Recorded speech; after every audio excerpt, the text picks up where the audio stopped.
Okay, now we're going on to standards and assessment. I'll follow, instead of just making it up, I'll follow the agenda like most people would. So we're going to number 12, standards and assessment report. Chair Hansen. Thank you. Our first motion for the board is on item 12.3. This one, the committee determined that if as we wade into all this work on equity, it was important for us to have some foundational definitions. The first definition we want to bring before the board is a definition of equity or educational equity. So our motion for the board is that the committee moves that the board approve the definition of equity that is found in the USBE strategic plan as amended to read, educational equity is the equitable distribution of resources based upon each individual student's needs to provide equal opportunities. Equitable resources include funding, programs, policies, initiatives, and supports that target each student's unique background and school context to guarantee that all students have access to a high-quality education. Okay, so the motion before the board is that the committee moves that the board approve the definition of equity that is found in the USBE strategic plan as amended to read, educational equity is an equitable distribution of resources based upon each individual student's needs to provide equal opportunities. Equitable resources include funding, programs, policies, initiatives, and supports that target each student's unique background and school context to guarantee that all students have access to a high quality education. That's the motion. Any discussion to that motion? Board Member Earl. Yes, I actually want to make a substitute motion. That would be appropriate. Okay, But actually, would it be? We'd have to amend it. When we, Lorraine? Substitute a motion? Yeah, we don't generally substitute motions in Robert's rules. It's amendments. Amend it. Okay. Okay, I would like to make an amendment by including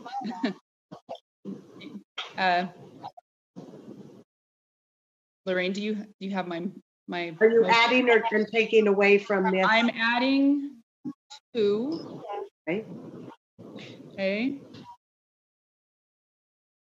I'm adding 2, and I guess I'm removing based on, since I can't substitute a motion, I guess I would be removing anything below educational equity. Or at least having the discussion about these components. So yeah, that's my motion. So it would be, since we can't do a substitute motion, it would be removing anything below education equity. And nice. Does that make sense? Does that make sense, Lorraine? Or who's running the? Well, you've got to state out what you're replacing it with. Okay, so equity, just in impartial treatment of students would go first. And then it would say educational equity that's listed in the original motion. And then it would strike the rest of that paragraph. And then it would, I guess it would be the rest of what's there. Okay, so is what's written here your motion? Yes. Yeah. Okay, I can't compare it to the other one, so I'm kind of struggling. Yeah. Point of order. Well, I would like to substitute it, but since we can't do that, I would just keep the educational equity and strike the original one with the new language. I would say if Chair Belknap wants to allow that, that's up to her as the person that administers Robert's rules. Okay. Carol, you had a point of order. I did. I'd like to see them side by side. Is there any way we can do that? I think it's really I would prefer that for comparison if that's what we've got. I would prefer that because I would prefer the dialogue. I can't compare them without seeing them side by side. So either we should wait for another month when we can see that on paper, or be able to do that now, if at all possible. I would defer at this minute to Chair Hansen and say, Chair Hansen, would you like to have these brought back to your committee, or would you like to try and work through this today in full board? I think that we had robust discussion in our committee, and if we can push this forward in full board today, that would be preferable. I appreciate that. So would it be, Angie, I don't know if you have ability to put these side by side, or if Jeff is here, maybe one of you could pull these aside and we could move on to a different definition and come back to that. Would that be appropriate? Can somebody do that while we continue on? Chair, let me ask a question before we do that, just so I'm clear. Yes. This is the motion that the committee approved right here in blue on top. And then below is Board Member Earl's motion. And I just wanted to clarify things. Number one, Board Member Earl, so is this essentially a title, or that's equity? And then you're also doing Yes. definition of educational quality, or is I guess my question is this the definition of equity? Or There's two components to it. Equity itself has the top component, right? Partial treatment of all students. And then educational equity is, and it breaks it down into three components. okay. Okay, that's a little more clear to me as well. I don't know if that helps others. So maybe Board Member Lear, if you You want can me to read through it? wait just a minute.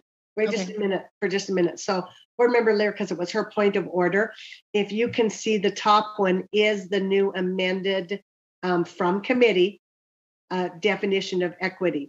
And then Board Member Lear, she's changed below, her motion is equity is just an impartial treatment of all students. And then educational equity is 1, 2, and 3. I do see, and now I can compare them. Thank you. It's much easier, isn't it? After that little after that long explanation, but a good one. I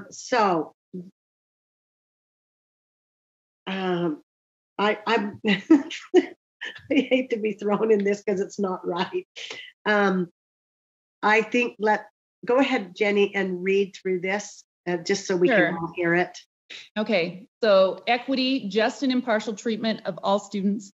Educational equity is acknowledging and expecting that all students are capable of learning, self-governance, self-improvement, and personal responsibility. Providing opportunities, so educational equity is providing opportunities for parents of students to be actively involved in establishing and implementing educational goals for their respective schools and students. And educational equity is, even though it doesn't say there, I'm just doing that, providing access to opportunities for growth and advancement for Utah educators by focusing on the pedagogical or professional development training, resources, and policies necessary to improve all student learning and achievement in the essential areas of English, language arts, mathematics, science, civic and character education, including students at various learning levels, in addition to the lowest performing 25% of students. Would you like me, and in law itself, educational equity outcomes is outlined as providing services for the lowest 25% in these specific areas. So, well, except for the civics. Sorry, it's civics and character ed. It's not listed in law there, but the other two are listed as is indicated on our documents that were outlined. Okay, thank you for reading that. It's kind of new, so we're trying to swallow this. So I did email. Wait just a minute, Jenny. We don't have a second to even move forward on it. I'm not sure that I'm in order here, and Chair Huntsman may tell me I'm out of order, so I will defer to him to even before I ask for a second. So I know Lorraine says it's me. Now you have a proposed amendment that Board Member Earl stated. Next step is, of course, second. Okay, so I'm looking for a second, please. I second it. This is Board Member Klein. Board Member Klein. Okay, do we have any discussion to this amendment? Oh, first of all, Jenny, do you want to speak to your amendment? Yeah, I do. Just a couple of things. I think, and And with our definition from last month, which I thought we were going to have more dialogue, but we immediately put a definition forward, so we had to work with that, is I think there is more to it than just things or stuff, so to speak, or monies and resources. I think equity has to encompass, and I incorporated the 3 parts here, and it's similar to what Ms. Day spoke about this morning, the idea that it's got to be about a student, a parent, and an educator. That has to be our key components to equity. And so that's why I incorporated these in here.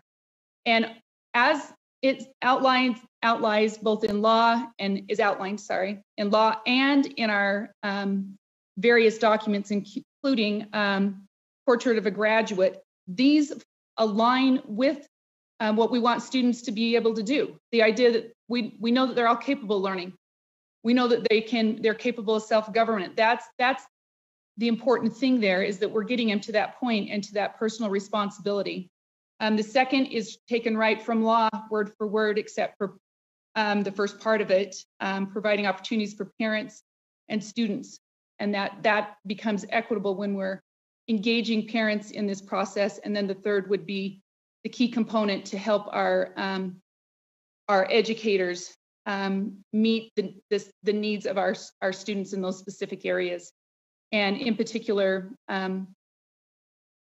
educational equity is outlined in law, in that it's what happens when we raise that 25% or encouraging, providing the learning and the resources for that.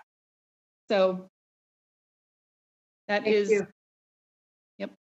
Thank you, Board Member Earl. Board Member Lear? You're on mute? Yep, there we There go. you are. Thank you. Yes, I received maybe 50 emails about this definition.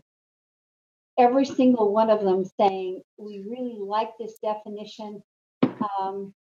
We like the brevity of it. We like the language of it. And I wish there'd been an opportunity to compare the language that Jenny's proposing now, Board Member Earl's proposing, compared to what was proposed by the committee, because I heard such positive comments from a very wide range of people about the previous language. And so without hearing that same support for this new language, I feel like I can't support it. I think there might be some good things in it, but I think that the briefer definition is what I've heard about from many constituents, and I would support that still. Thank you, Board Member Lear. Board Member Straight? Thank you. As a member of the Standards and Assessment Committee, I fully stand behind what was adopted by the committee in our last meeting. As I think back over time, I remember having a very robust discussion even 25 years ago in regards to equity and in regards to creating IEPs. IEPs have, for me, become such an important tool for students in our schools. But I remember sitting there and listening to teachers and even thinking myself that, hey, they're all in the same class. They're all sitting there. They're hitting their same stuff. If they're not getting it, well, they need to work harder. Well, I know that's completely wrong. And that's what this second motion feels like to me. It feels like a rejection of the IEP process. I remember when my parents had this discussion when they said fair is not the same. You know, the other definition is tried, it's tested, and I believe it's true. And I cannot speak as eloquently as those who spoke earlier today in public comment, but wow, that was some inspiring thoughts, some inspiring ideas, all in support of this definition. And so, you know, what I read here, now there's some things there that fit in well with Portrait of a Graduate and personalized competency-based learning. and the rest of the strategic plan. But we're doing a definition based on our mission and vision. It's way too big. The Constitution doesn't have everything in it. We have to interpret what it means based on, for example, what is equal protection of the law in the 14th Amendment. Well, we've been defining that for years, and we've had to make improvements. In Plessy versus Ferguson, they said that separate was, you could separate people as long as it was equal. Well, that's not right. And eventually, in Brown versus Board of Education, we threw that idea out. Separate is never equal. So, in my mind, it's tried because the board has developed this definition over time as they developed their strategic plan. It's clear and it's concise. What we have here is not concise. Thank you. Thank you, Board Member Straight. Board Member Klein? Yes, I just want to speak in favor of this, of Jenny's motion. I look at it and I see every part of it you can reference to Utah law and our other documents as well. It's very well thought out. I like that it focuses on helping all students wherever they are, with a special focus on those lower 25%, where it covers anybody that falls in that lower 25%, regardless of what group they are attached to. And because of that, it speaks to all students' needs. Those that are able to progress and advance quickly, so that they're not held back, as well as those that are struggling for whatever reason. And I like that it puts responsibility on the student. It honors parental rights as parents as the primary educators of their students and brings them in. So it's not just we're not just paying parents lip service.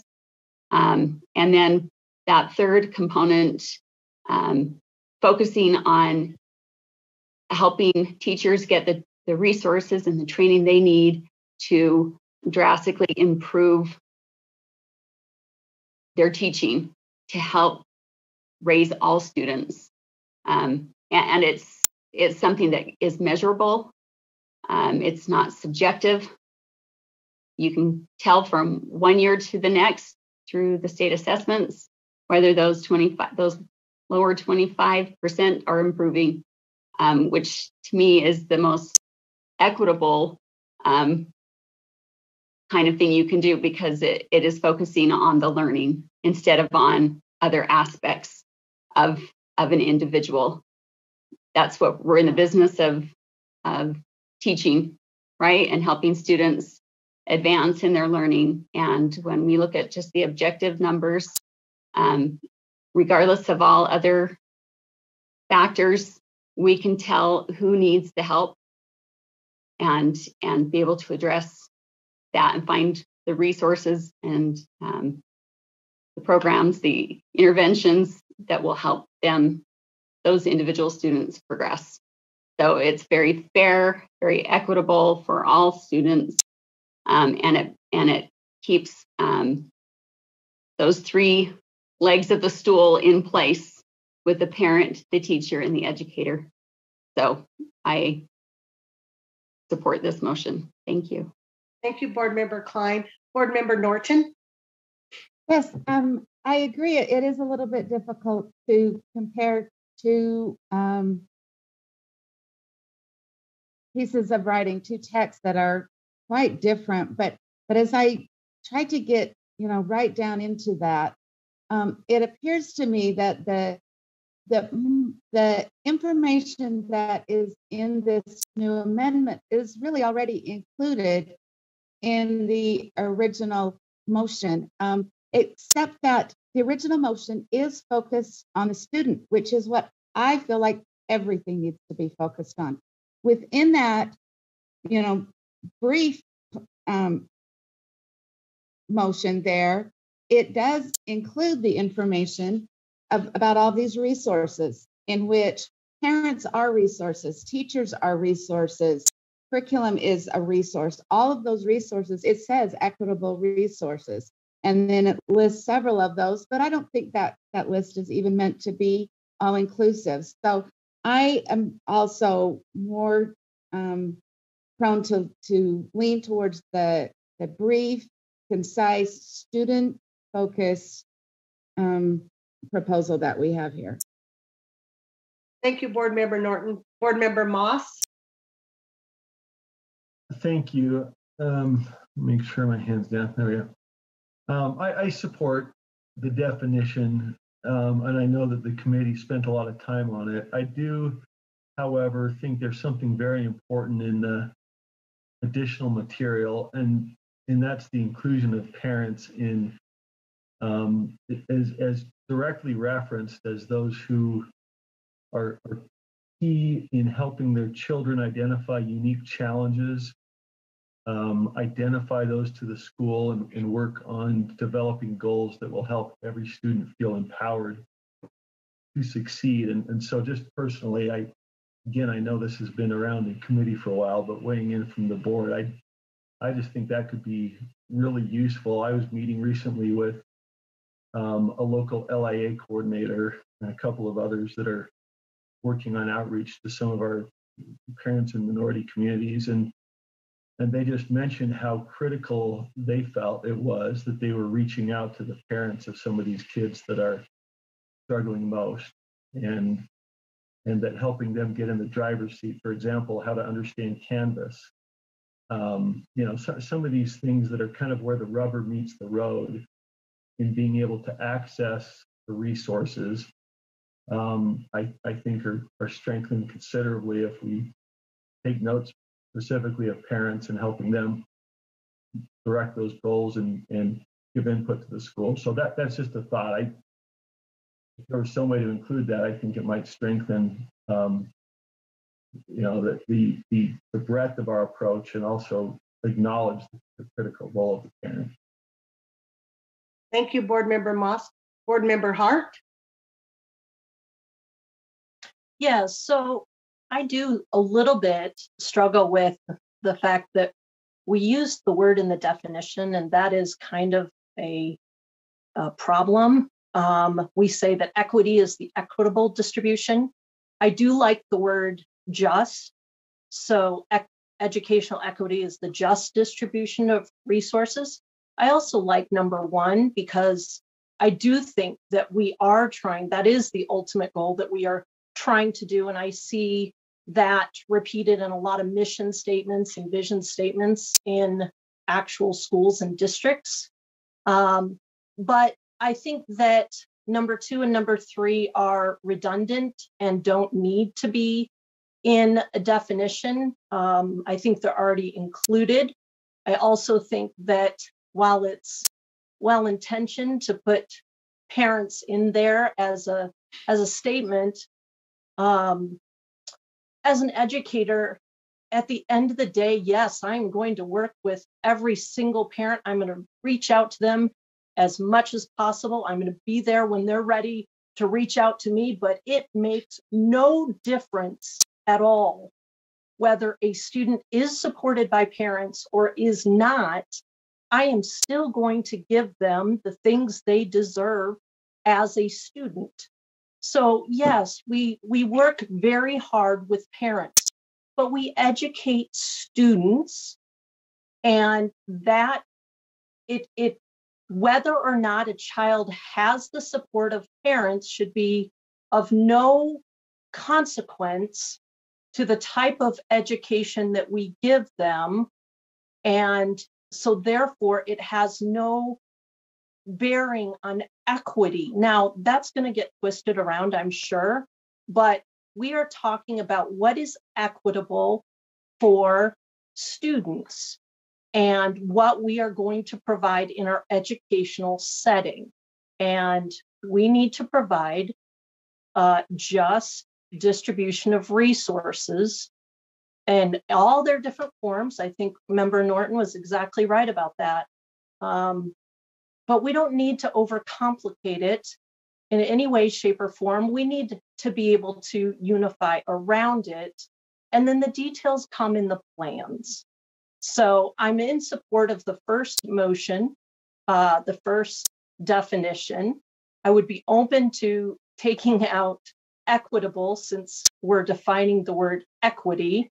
But other than that, I think that gets to what our constituents are telling us is important. And our constituents that work with students in schools, I was struck by how many practitioners spoke out in the comments that we're getting as well. And I do hear that and appreciate that. So that's my comments, my 2 cents. Thank you, Board Member Hart. Board Member Hanson. Thank you. First, I want to say I really appreciate the work that Board Member Earl has done in putting together this alternate definition. I think that the components that are there and the information that's been collected are really going to be of great value as we work forward on plan to implement equity. But I will speak against the amendment on the definition of educational equity. I believe that the concise definition that we have is a good foundation that we can use in going forward. A couple of key points, I think we talk about educational opportunities, not about educational outcomes. So equal opportunities. And I think the goal and the hope is that by providing opportunities to our students, that the outcomes will be raised up and will improve for all of our students. Also, with the comments on family, I think when we talk about our students' unique backgrounds, I believe that's where we touch on single parent homes, fully intact homes with engaged parents, homes where both parents are working 2 jobs or where both parents are not engaged in the educational process. That's part of that student's unique background and will be taken into account, should be taken into account by our educators as they decide what kind of assistance and educational support that our children need. I think we've said a lot about this, but my support is for the motion that was brought forward by the committee. Thank you. Chair Huntsman.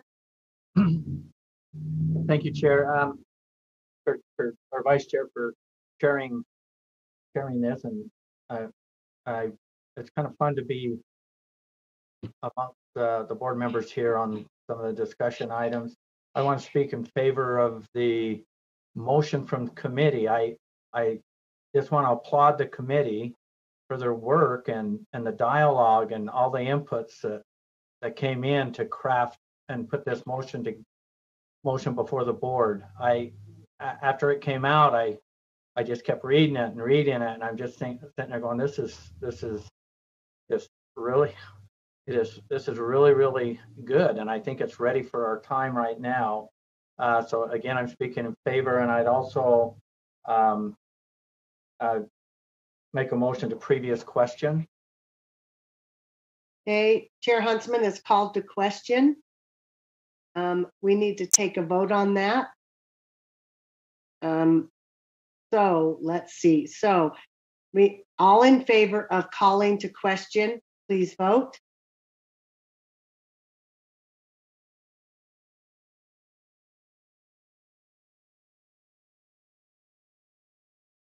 Calling to question? That's to end debate. Yes. Oh, okay. Sorry. That should have a second as well. Okay, I need a second. Sorry, I already voted, Lorraine. Second. Okay, thank you, Board Member Hart. Okay, let's try that again, so I'll do it right. So the second was Board Member Hart. All in favor of ending debate, please vote.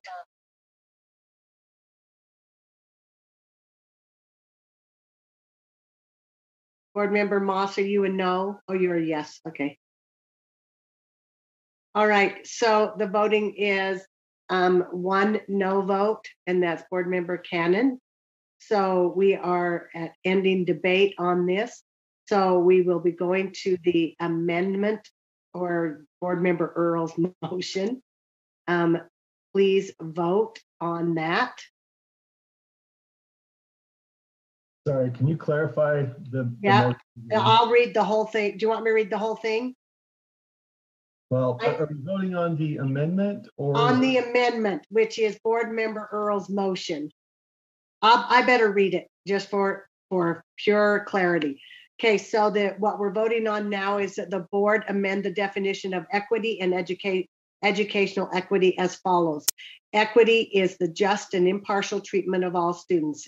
Educational equity is acknowledging and expecting that all students are capable of learning, self-governance, self-improvement, and personal responsibility, providing opportunities for parents and students to be actively involved in establishing and implementing educational goals for their respective schools and students, and providing access for opportunities for growth and advancement for Utah educators by focusing on the pedagogical or professional development, training resources, and policies necessary to improve all student learning and achievement in the essential areas of English, language arts, mathematics, science, civics, and character education, 53G-10-204, including students at various learning levels, in addition to the lowest performing 25% of students.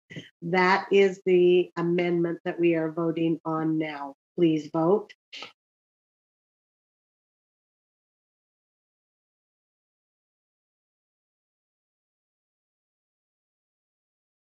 That amendment fails with 3 yay votes. Board Member Earl, Board Member Klein, Board Member Moss. And Lorraine, are you okay if I just say the others are no votes? Yes, as long as everyone voted. They did.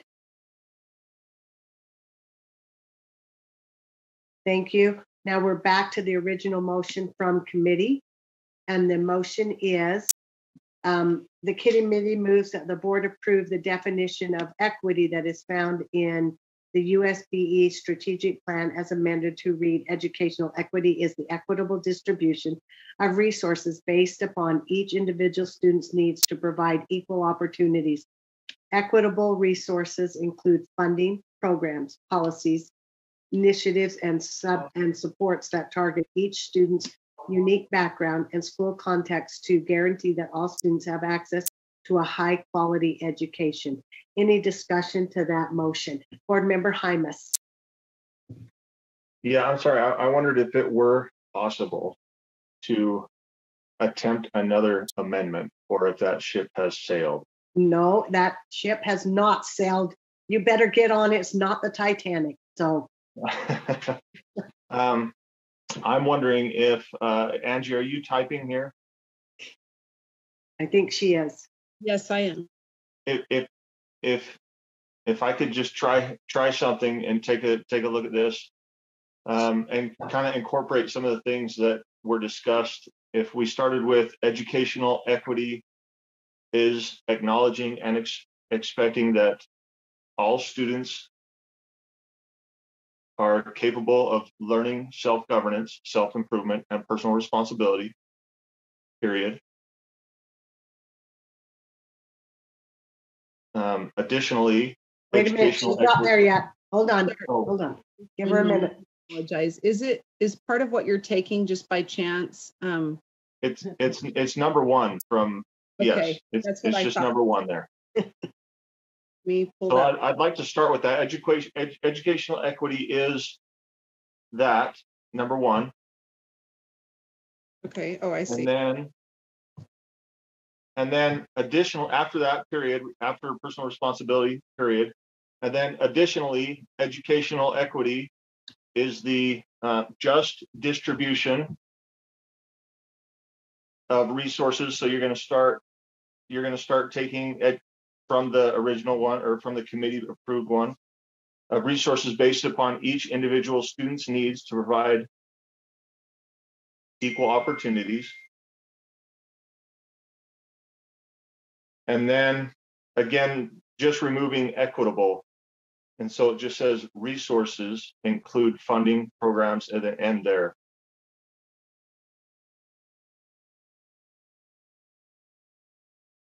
Sorry, can you tell me the last part again you want to taken off?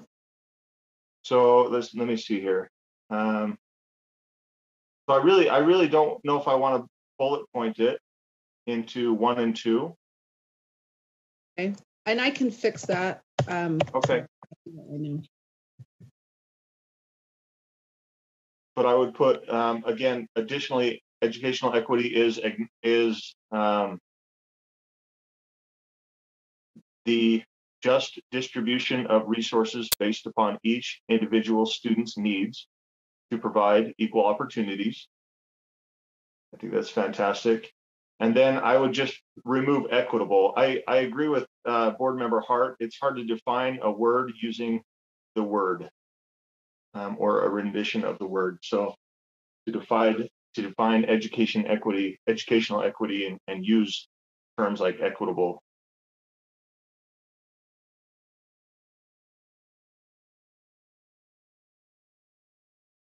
Chair, does this need a second?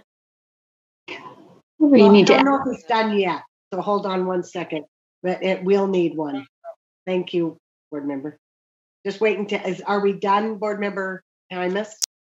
Let me just read through it, and I apologize for taking so much time here. Okay.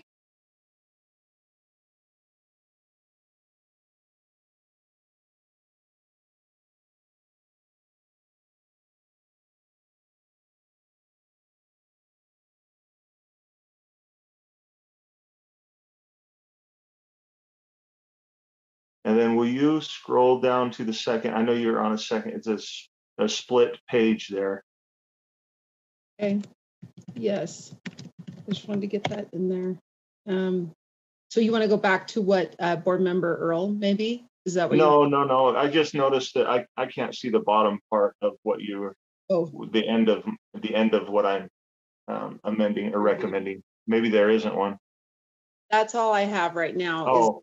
Things. So it should read, additionally, educational equity is the just distribution of resources based upon each individual student's needs to provide equal opportunities. Okay. And then it should read the last part of that committee motion. It should read all of that. So. Oh, I see. This part. But get rid of equitable. So it just says resources, including.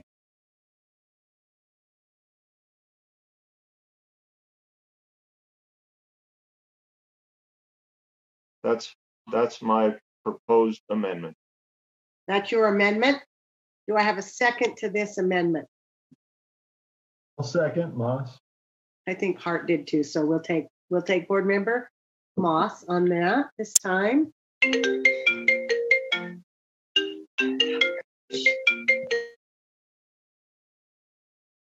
Okay, any discussion to this amendment? Board Member Cannon, you had your hand up. Is it down again? I'm so sorry. Well, I had a comment all ready to go on the initial amendment, and now I have to think about this, or on the initial board motion, which was, I like that it addresses things we can control, such as resources, funding, programs, policies. I don't know that it does us any good to address things that we cannot control.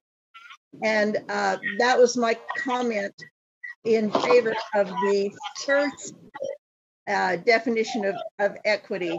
And now we have another amendment on the table. So thanks for acknowledging me. Well, I appreciate that. And luckily those things are still there, some of the things that we can control. Okay. Board Member Booth. I was just wondering if this first, let's see, in the original committee offering, it said, based upon each individual student's needs to provide equal opportunities. And I know to provide equal opportunities is referring to the distribution of resources to provide equal opportunities, but it kind of sounds the way it's there at the end, like you're saying each individual student's needs to provide equal opportunities. So I'm wondering if Matt might consider moving to provide equal opportunities up after resources. So educational equity is acknowledging, no, wait, where is that? Let's see. The just distribution of resources based upon each individual student's, resources to provide equal opportunities based upon each individual student's needs. Then that doesn't leave that dangling phrase out there that could refer to students' need. It's the students' need to provide equal opportunities, and it puts it back to resources, which that phrase is referring to, I believe, was the intent. Couldn't you just put that under based upon the needs of each individual student? Wait just a minute, Board Member Klein. Board Member Hymas, without objection from you and Board Member Moss, are you okay to keep the same words but in a different order? Well, I'm struggling to keep up here. One is I did have one more amendment recommendation on my original one, and that is to replace. Okay, hold on. I know. Board Member, I'm just trying to keep order. So Board Member Booth has asked that we keep the same verbiage, but for clarity, switch part of it around. Without it being an amendment to the amendment, it would be just a clarifying order. Are you, as the maker of the motion and the second, okay with the switch of the verbiage? I believe so, as long as it doesn't take away from.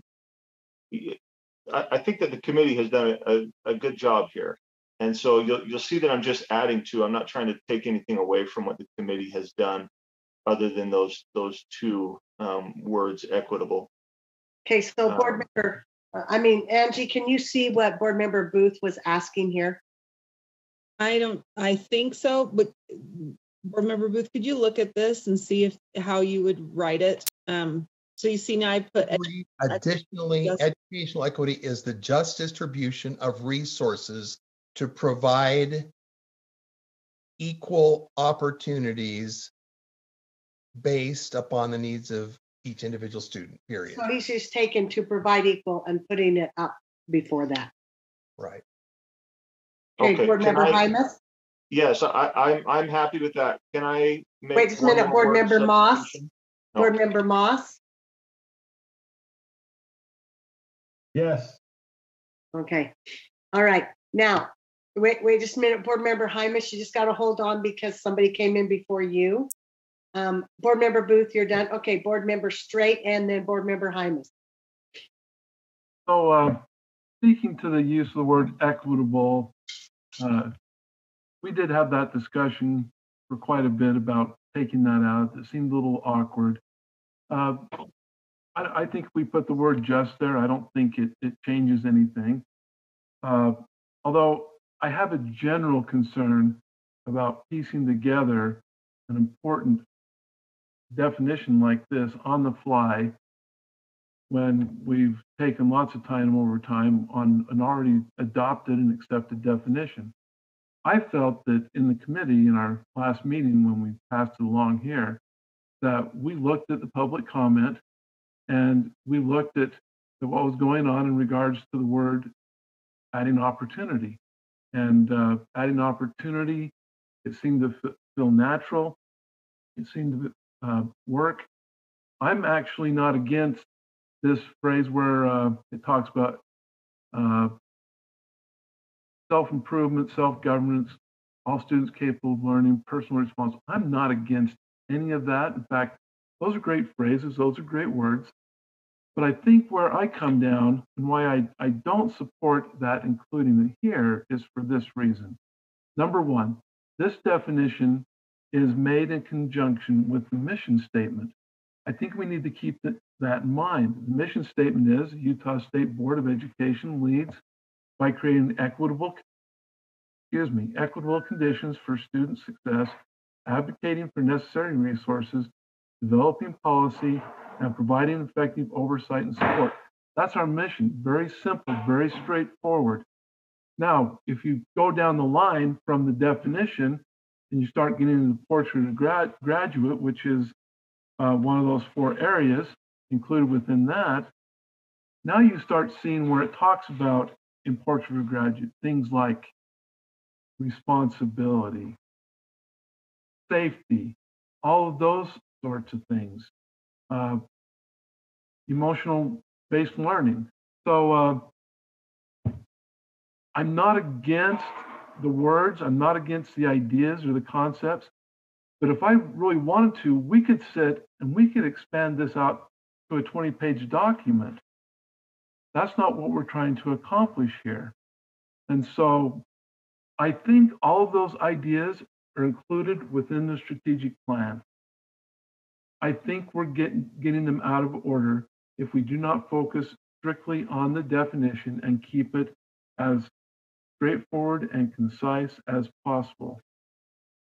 Thank you, Board Member Straight. Board Member Hymas? Thank you. If I could, I would like to amend and remove the word target and replace it with acknowledge. And that's going to be in the last sentence. So it says that, yeah, resources include funding, programs, policies, initiatives, and supports that acknowledge each student's unique background. So that's an amendment to your amendment? I know, I'm It's sorry, okay. I should have put it all No, in. no, Board Member Hymas, it's fine. Do we have a second to that? Second. Thank you. Point All of, right. So there we have point it. of order, Chair. Pardon? Point of order. Yes. Board Member Booth sort of amended the amendment, and now this is an amendment to the amendment to the amendment. So I'm just saying, yeah, actually, we probably need to stop here. It would not be allowable, but we didn't make a second amendment with Board Member Booth. We just made an adjustment of words with the makers of the motions agreeing to that. Just saying we may need to stop here. Oh yeah, it's the second one, right? So, okay, any more discussions of this? Miss Lorraine, what did I do now? No, I would just say that I don't believe you've ever placed it before the body, so you're still crafting the motion. So this is all part of crafting the motion, I think, before you place it before the group and really then start taking the discussion. So, you know, until you actually place the full motion in the group, you're still working on it. So I don't think take it, these suggestions. Thank you, Miss Lorraine. That's so helpful. Thank you. Okay, Board Member Earl? Has this been placed for comment then? I guess we have not placed it for comment yet, or you want to still work on it? I would like to comment when we get to the place. Okay. Board Member Davis, Vice Chair Davis, sorry. Oh, I guess I'll just comment when we get to the place too. I just don't know with each change how the group votes on it if they're not amendments. Otherwise, we could wordsmith all day. Well, this would be the amendment to the original motion. So we'll go ahead and this is the amendment, and then we'll have discussion to the amendment. So the amendment is that the board approve the definition of equity that is found in the USBE strategic plan as amended to read equitable educational equity. Educational equity is acknowledging and expecting that all students are capable of learning, self-governance, self-improvement, and personal responsibility. Additionally, educational equity is the just distribution of resources to provide equal opportunities based upon the needs of each individual student. Resources include funding, programs, policies, initiatives, and supports that acknowledge each student's unique background and school context to guarantee that all students have a high quality education. Any discussion to that? So I think we have Board Member Earl and then Board Member Davis. Board Member Earl? Yeah, I realize that we're expanding this a little bit. This was my comments actually from committee that we needed to include an element of personal responsibility in there, and that is part of equity. Is that expectation, and so I would speak in favor of this. I think I appreciate the cleanup. And I do appreciate the work that the committee did. I do think that it's not set in stone, and that's why we have a board, and that to get it right is important. So those are my thoughts. Thank you, Board Member Earl. Board Member Vice Chair Davis? No? Board Member Cannon? Yeah. No. Oh, yeah. I thought so. Sorry. Sorry. I support conceptually everything that's in this, but it's just like way too long. It's way too long. So I support, I think the first one actually is saying what we needed to say. And so much of this is in our other documents that it seems superfluous to me. Thank you, Vice Chair Davis. Board Member Cannon?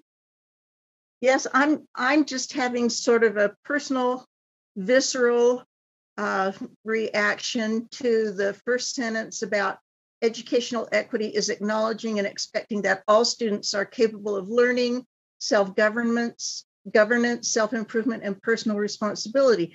So I think that's true overall, but I think it neglects the facts that we have regarding minority students and students of different races who are unjustly targeted for reprimands, for school suspensions, for this kinds of thing.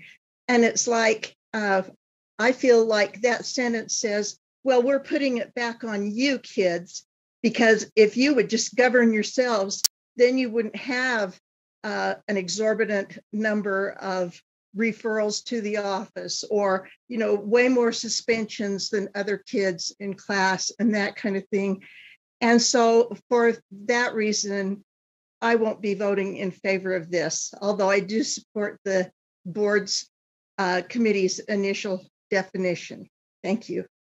Thank you, Board Member Cannon. Board Member Moss? I just wanted to share a slightly different reaction to that. I saw that statement as an empowering statement. There was a lot of debate about No Child Left Behind. I wasn't a big fan of some of the micromanagement from the federal level, but what came out of that I thought was powerful was trying to overcome what was termed as the soft bigotry of low expectations. And I think it's important to state that any child is capable. And then the second part says, here's how we're going to help you do it. I don't see that as saying you're on your own. I think we say anyone can, and here's what we're going to do in terms of providing just distribution of resources and programs and policies, and recognize your own unique background. So I see those working together to really commit that every student can and with our help will succeed. That's how I read it. It is a bit longer, but I think it captures a great balance. Thank you, Board Member Moss. Board Member Lear? I don't mind this. What I don't like is that education equity is acknowledging and expecting. Educational equity doesn't depend on anyone's, or shouldn't depend on anyone's acknowledgement or expectation.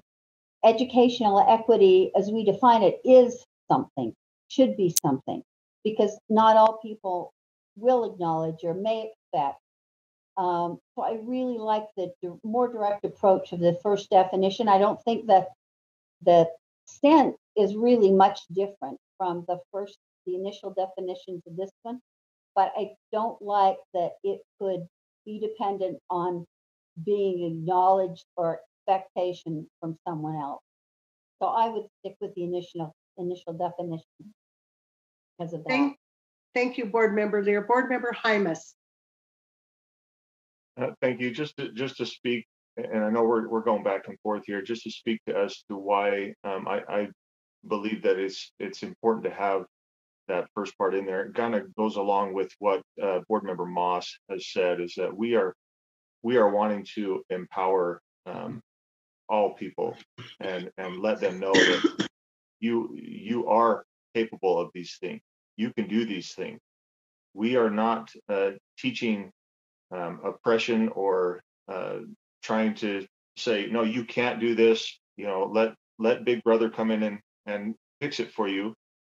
We want to help, we want to strengthen and build up, but we want people to know that they can do this, that they have responsibilities, that they are capable of those responsibilities, and that if they need help, we are here to help them. So I agree. I am a person who loves short, get to the point, hack it down, get as small as possible.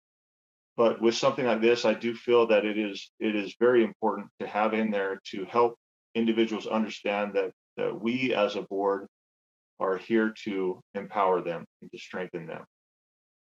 Thank you, Board Member Hymas. Board Member Klein and Board Member Lear, your hands up.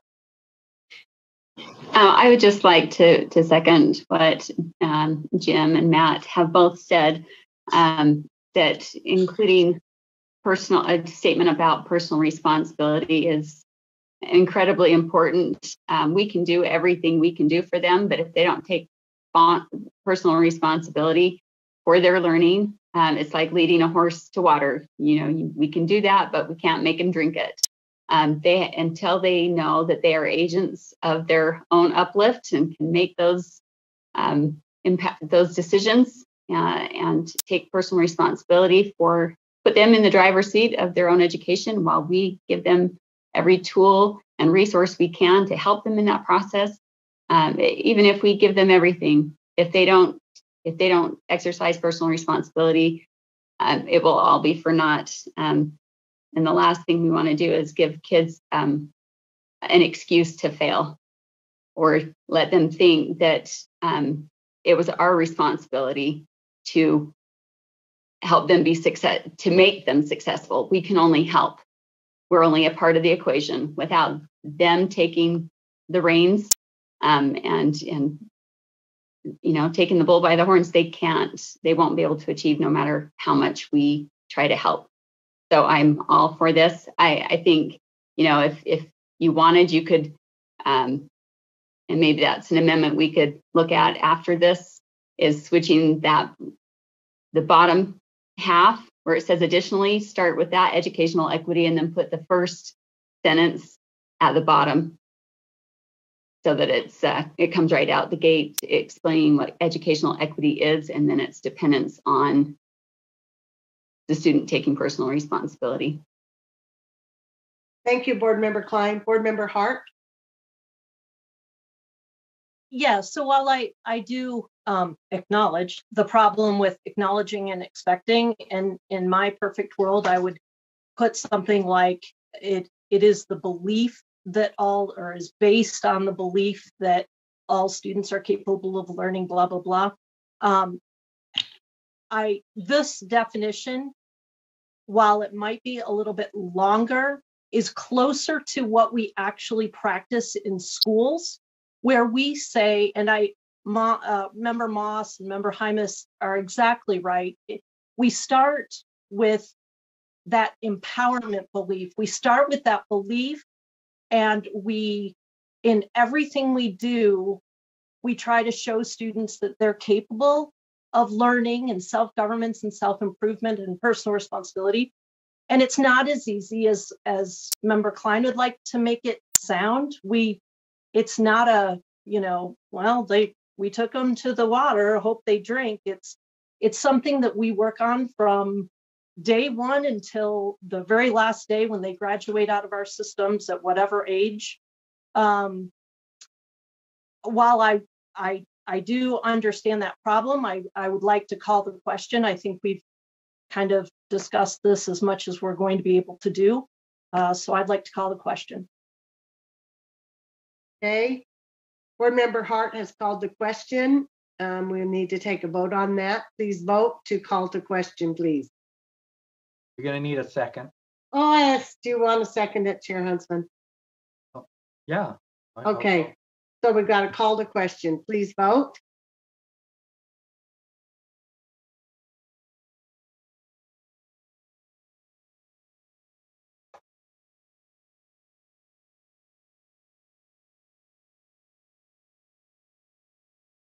Board Member Hanson. Oh, there you go. Okay. So if I've got this right, maybe Vice Chair can help me.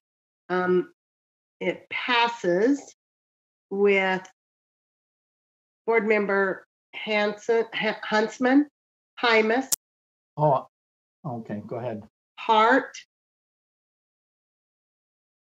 Straight,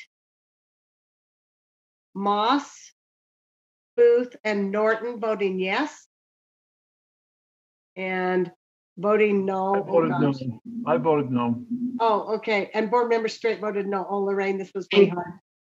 Klein is a yes as well. Okay, and Klein's a yes too, Lorraine.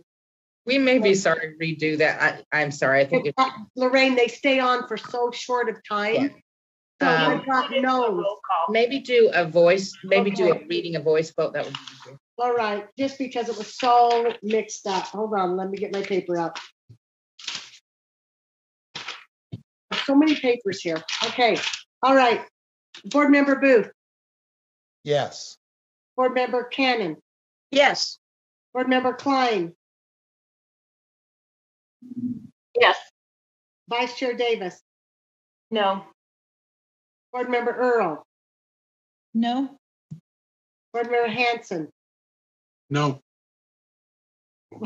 Now, you know we're calling to question. That's what we're voting on. Board Member Hart. Yes. Board Member Huntsman. Yes. Board Member Hymas. Yes. Board Member Lear. No, no, no, no, no, no, no. No. Okay. Board Member Moss. Yes. Board Member Norton. Yes. Board Member Straight. No. Board Member Belknap, yes. So 1, 2, 3, 4, 5, 6, 7, 8, 9, 10. So the call to question has passed. So we'll go to the amended motion. And this is what it is. That the board approve the definition of equity that is found in the USBE strategic plan as amended to read. Educational equity is acknowledging and expecting that all students are capable of learning, self-governance, self-improvement, and personal responsibility. Additionally, educational equity is the just distribution of resources to provide equal opportunities based upon the needs of each individual student. Resources include funding, programs, policies, initiatives, and supports that acknowledge each student's unique background and school context to guarantee that all students have access to a high quality education. That is the amended motion. Please vote.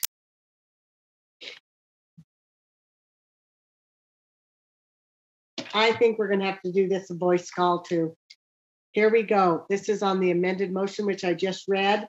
Board Member Booth. No. Board Member Cannon. No. Board Member Klein. Yes. Sorry. Board Member Davis. No. Board Member Earl. Yes. Board Member Hanson. No. Board Member Hart. Yes. Board Member Huntsman. No. Board Member Hymas. Yes. Board Member Lear. No. Board Member Moss. Yes. Board Member Norton. No. Board Member Straight. No. Okay, so that's 5 yeses, so that does not pass. Member Belknap, what was your vote? No. So we're back to the original motion, which is Lorraine, thank you, Angie. The committee moves that I'm going to make Chair Huntsman do this from now on. Just kidding. The committee moves that the board approve the definition of equity that is found in the USBE strategic plan as amended to read. Educational equity is the equitable distribution of resources based upon each individual student's needs to provide equitable opportunities. Equitable resources include funding, programs, policies, initiatives, and supports that targets each student's unique background and school context to guarantee that all students have access to a high quality education. Do we have any discussion to that motion? Vice Chair Davis. I have an amendment to the motion. Really? I'm sorry. I'm just Don't hate kidding. me. I don't hate me. I'm just kidding. It's You fine. can all vote no. It's okay. I understand. I'm just trying to find a workable solution. Okay, here's my amendment. It would add the words to the beginning of this definition. It would read, acknowledging that all students are capable of learning and personal responsibility, comma,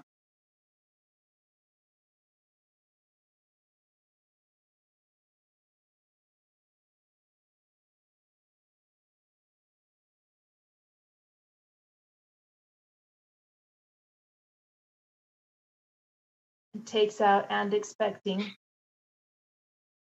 It reads, acknowledging that all students are capable of learning and personal responsibility. Then everything else reads the same, except the word equitable is changed to just, which actually, and I'd like to speak to the motion.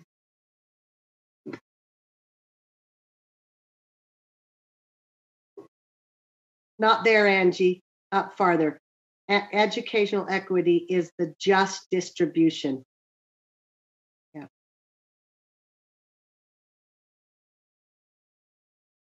And do you want to keep equitable resources? Yes. Okay, so look at it and make sure it's how you want it, Cindy.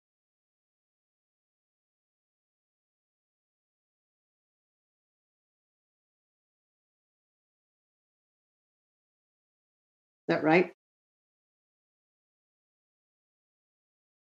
Thank you. Do I have a second to this amendment? I'll second. I'll second. Okay, I think there were a couple, but I heard Board Member Moss. So, okay, Board Member Davis, would you like to speak to your amendment? Yes, thank you. I really love brevity, and so I always would go for brevity, but I also understand that this is a bit of a groupthink process. I prefer the beginning sentence as a clause rather than a definition of equity. It's an understanding, it's a belief statement, it's what we understand, know, and do.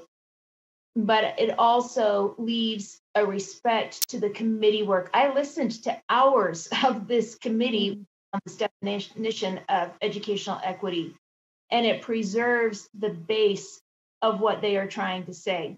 I'm okay changing the word equitable to just because one, I think it's repetitious, but two, I think it, if you look up the definition of Webster's, it also is a key part of the definition there. However, based upon each individual student's needs, that's really what we're talking about when we're talking about equity. We're talking about achieving access to opportunity based on need. Nothing in here is politically charged and saying we're going to force all of the outcomes of students to be exactly the same. Nobody can come back to this definition and say everybody's trying to be a Marxist. That is not what's happening here. What's happening here is a very clear statement that we will give students opportunities based on their needs, even acknowledging that all can learn and all can commit to personal responsibility. Thank you, Vice Chair Davis. Board Member Hanson, I'm going to go to Miss Lorraine first. Actually, go to Board Member Hanson first. He may be doing what I'm thinking of. Oh, okay. Go ahead. I just didn't know. Board Member Hanson. I don't know that I can ever do what Lorraine's thinking of. Won't even guess that I'm doing that.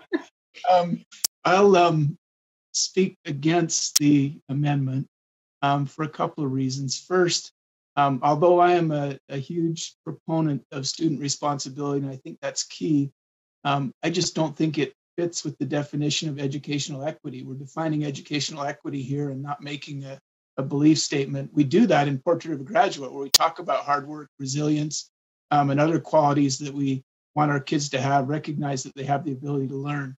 But I don't believe that that's part of the definition of educational equity. Also, on the using the word equitable to define educational equity, I initially had a problem with that as well. But I think that we need to remember we're defining educational equity.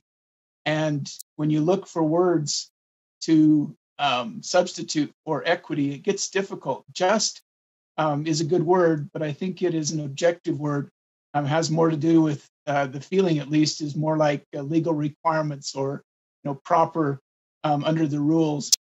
Fair might be a word that we could substitute, but I didn't think that that fit as well. So I think it is okay to define educational equity as the equitable distribution with all the connotations that equitable carries, which is fair and just and taking into account all the circumstances, making a proper distribution. So I think brevity is important, and I think we don't need to include everything that the board feels is important in the definition of educational equity. So I'd like to keep it focused on just educational equity. Thanks. Thank you, Board Member Hanson. Ms. Lorraine, did you need to help me with something? No, that wasn't what I was thinking though. And I was wondering, there was a grammatical error that needs to be corrected, and that's what Member Booth suggested in the last amendment. And I'm just wondering if you want to just make that as that same amendment.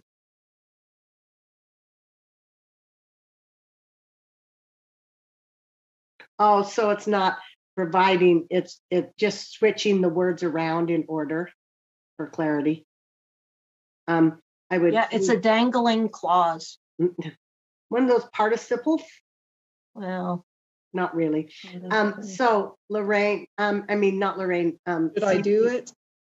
Cindy and Board Member Moss, are you okay with that movement of those words again, that they all stay there? They're just in different order?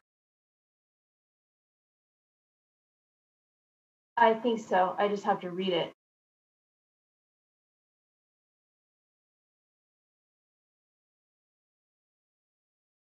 I'm sorry, what was the exact change again? Board Member Belknap, would you like me to say? Yeah, yes, please. Okay. So the way it was written is educational equity is the just distribution of resources based upon each individual student's needs to provide equal opportunities. And the new one is educational equity, and it's right here, is the just distribution of resources to provide equal opportunities based on the needs of each individual student. So essentially we've taken to provide equal opportunities. You can see it's at the end in the original committee motion, and now we've put it more towards the middle. Are you okay with that, Board Member Davis and Moss? Any problems? I think that is a dangling participle. I'm fine with that if Member Davis is. I'm fine with it. Okay. Board Member Lear, I just wanted to say dangling participle. I just wanted to use it. Okay, thank you. Teachers, we ain't so dumb. We use those. Thank you so much. Board Member Straight. Thank you. I appreciate the effort by Vice Chair Davis to try and find something that everyone can come to an agreement on. But I just hearken back to what Chair Hanson had to say in the assessment committee, that and the process we went through, and just the idea of that word equitable and changing that to just, I just come back to the same thoughts, that I like what we said, and that's what I'm going to stand behind. Thank you, Board Member Straight.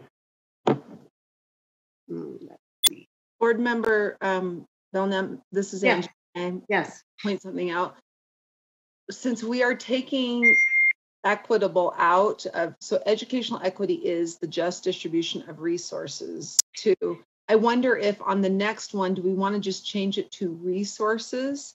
Because we no longer have equitable resources. It's almost like this part is now defining equitable resources, but maybe that should just be resources since we took equitable out. But I think it could go either way. I just wanted to throw that out as a question for the group. Well, I'm just wondering if you look at this, if you have educational equity is the just distribution of resources, and the next one is equitable resources. I think they're almost synonyms because the other one doesn't title it. I don't think it weakens it. I don't know. Others can I'm think good with about it. that. Yeah, I just wanted to make sure that we saw that difference, but I think it's Others, yeah. Board Member Hanson, I think your hand is still up, but I don't think you wanted to speak. Okay, Board Member Earl is next. Yes, thank you. My comment is this. I feel like there needs to be the student component in here because it does speak to the who, right? Most of this is just about things, adjusting shares of things, equal things, right? Or according to what they need, that kind of a thing. But I do think it needs to speak to the who a little bit, and that's what it does. It speaks to who is going to the who part of this, who is going to engage with us in this and the partnership there. So I am going to speak in favor of this. Thank you, Board Member Earl. Board Member Hart. Yeah, I'm having a little bit of heartburn. I just want to throw it out there. I'm really, while I'm very supportive of this direction rather than the initial direction, because in a definition, if you use the same word, you're not providing any clarity or space around that word to help people understand what you mean by it. I am really struggling with the word target. I don't target any student's unique background. I acknowledge it. I try to learn about it. I try to support where they're coming from in order to bridge where we're trying to get to, but I certainly don't target. So I'm a little, I want to support the motion and I prefer it more than the first, but I'm really hung up on targeting students' unique background. So I don't know if someone can help me clarify that, like become okay with that. But I just wanted to put that out there. Thank you, Board Member Hart. I think that Board Member Hymas hat used a different word there. Angie, do you remember what that was? Acknowledge. Okay, Board Member Davis, Vice Chair Davis, sorry. I have an amendment to my amendment. Go ahead. I'd like to remove the word just. You don't need just, you don't need equitable, you don't need any of that stuff. Well, I can speak to it after. And then I'd like to change the word target.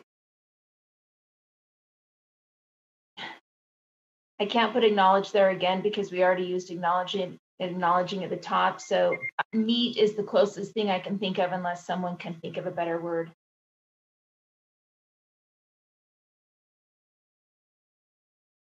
What word did you want to put there? Instead of target, the word meet. Target's one of those made up verbs. It really isn't. And I'd like to speak to the motion. To the amendment? The amendment. Okay, do we have a second to these? It was two-part amendment, and that was to take away out the word just and to take out the word target and add meet. Supports meet each student. Okay. Board member, do I have a second to that? To those changes?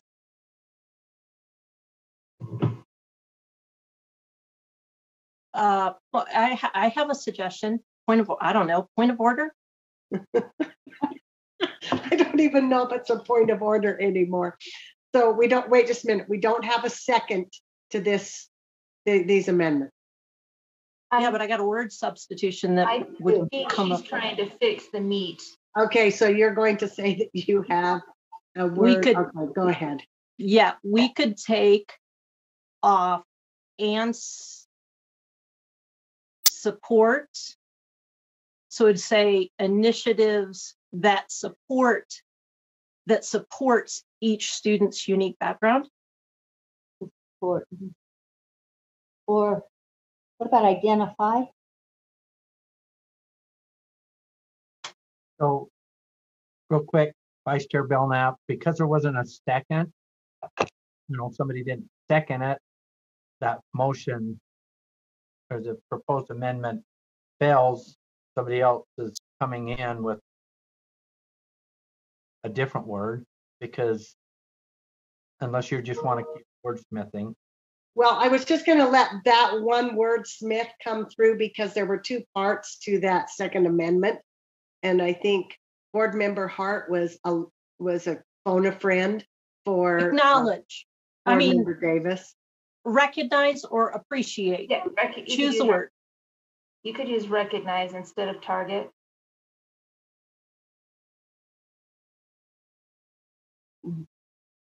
I second it. But we've run amok with our Roberts rules.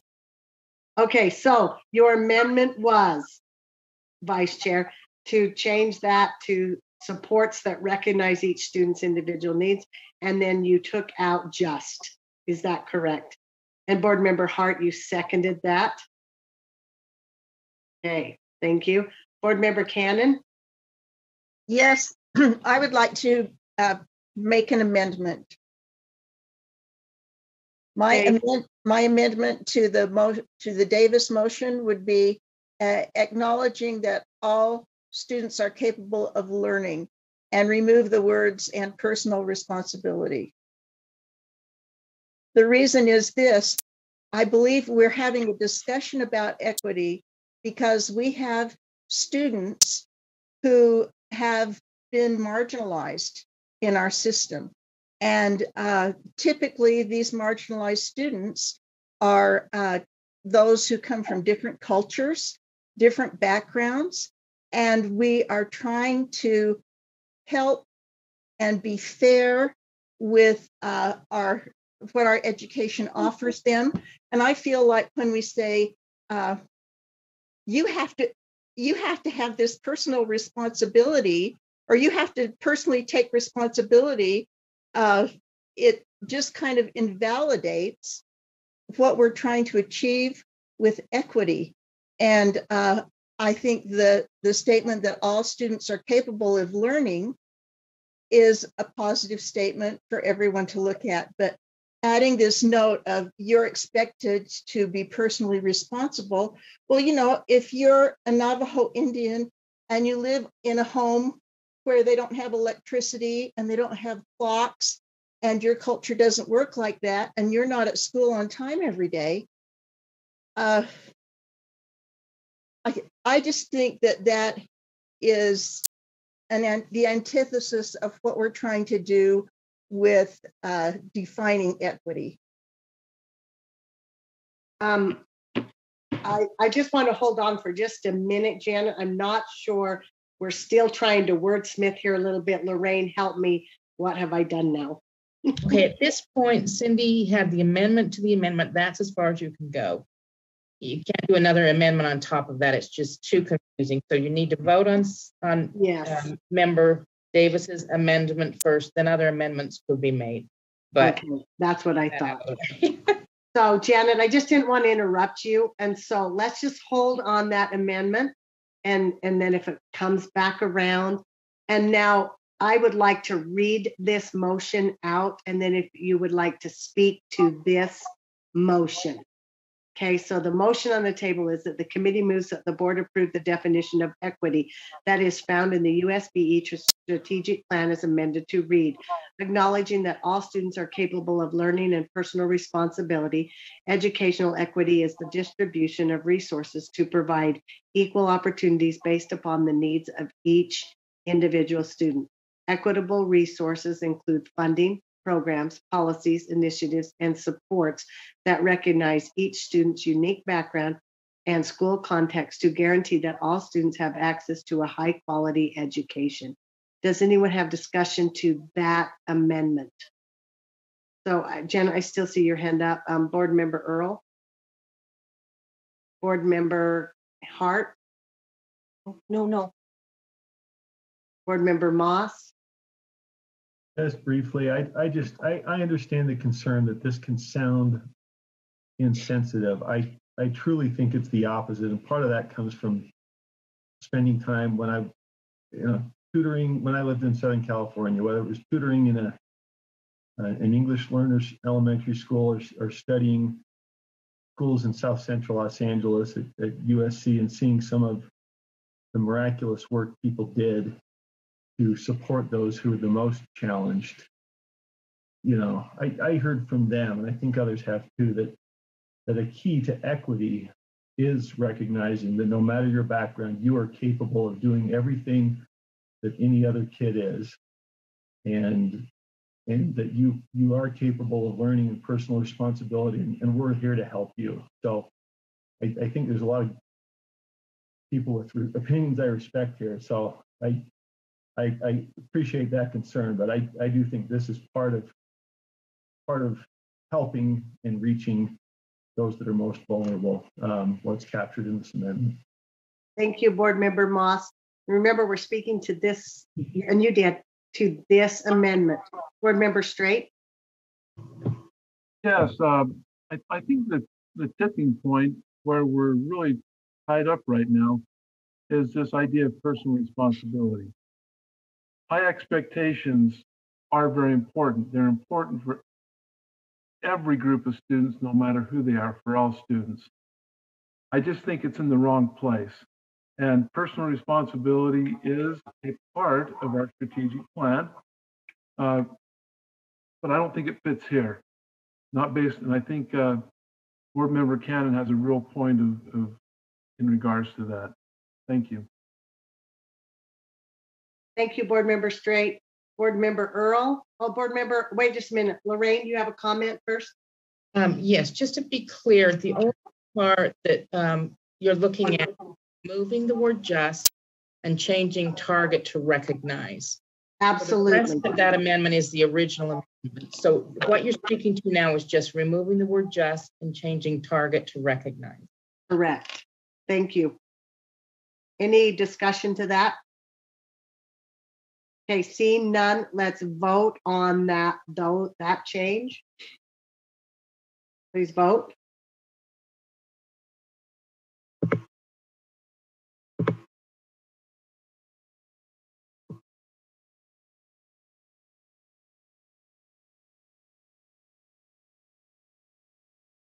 Okay, it passes with noes by Board Member Huntsman, Board Member Cannon, Board Member Straight, Board Member Belknap. Okay, now we're back to the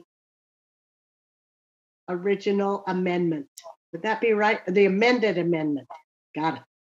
Okay, so now we're back to this whole thing. I guess I have to read it again. The committee moves that the board approve the definition of equity that is found in the USBE strategic plan as amended to read, acknowledging that all students are capable of learning and personal responsibility. Educational equity is the distribution of resources to provide equal opportunities based upon the needs of each individual student. Equitable resources include funding, programs, policies, initiatives, and supports that recognize each student's unique background and school context to guarantee that all students have access to a high quality education. Do we have any discussion to this amendment? Board Member Earl. Yeah, I just want to make a comment on the first part and Board Member Cannon's comments. I it's my understanding that this definition is for all students, and that's why it's important, not just a subgroup of students in any way.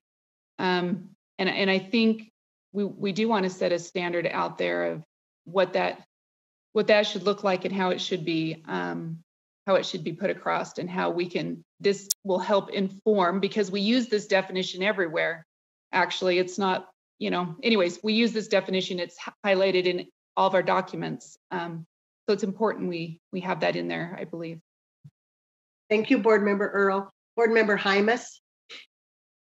Yeah, similar. I know it's been said a couple times that this isn't the right place, and I just urge greater thinking, because educational equity is setting up all students. There's no reasons to say you can't do this because you don't have the money or you live in a poor community. That's inequality, right? To start that way. So I really do believe, again, that this acknowledgement saying that students are capable of learning and personal responsibility is very important when we talk about educational equality. In fact, that's the foundation, that's the bottom that says this is where we begin. We all begin here. Nobody says because of this you have to start here. I just, again, I think it's very important that is part of that definition. Thank you, Board Member Hymas. Janet, are you waiting in queue? I'm waiting. I'm waiting to make another amendment. Okay, thank you. Board Member Klein? I just wanted to make a motion or an amendment. Lorraine, are we where we can make more amendments now? Yes. Okay, well, I've got to go to Janet first, Board Member Klein. Okay, Board Member Cannon? Okay, my amendment would be, people seem to like that initial statement, but we would need to say USBE acknowledges that all students are capable of learning, period, and then remove and personal responsibility, then capitalize educational equity, and that would be a new sentence. That is my amendment. May I speak to my amendment? Yeah, in just a minute. Do we want to start, Janet, just for clarity, you want to start with USBE where this is our strategic plan? Well, I think it might be the pleasure of the group to maintain the acknowledgement that all students are capable of learning, and I have no problem with that. I agree. I was just asking about the words USBE, Janet. Right. It's our strategic plan. Do you have a suggestion as how to? I really don't. I was just throwing it on the table just for you to, maybe you do. All I could think of was USBE acknowledges. We can't just say acknowledge. Right. You can't. Okay. All right. Okay. Okay. Do we have a second? You can't say acknowledging. Okay. I think that's better. Let's say acknowledging that all students are capable of learning. Remove and personal responsibility. Then say, so what that would be a comma, I guess. Educational equity is the distribution of resources to provide equal opportunities. And so on. Okay. Do we have a second? Oh, do you have something else, Janet? Get a second first. Okay. I will second that.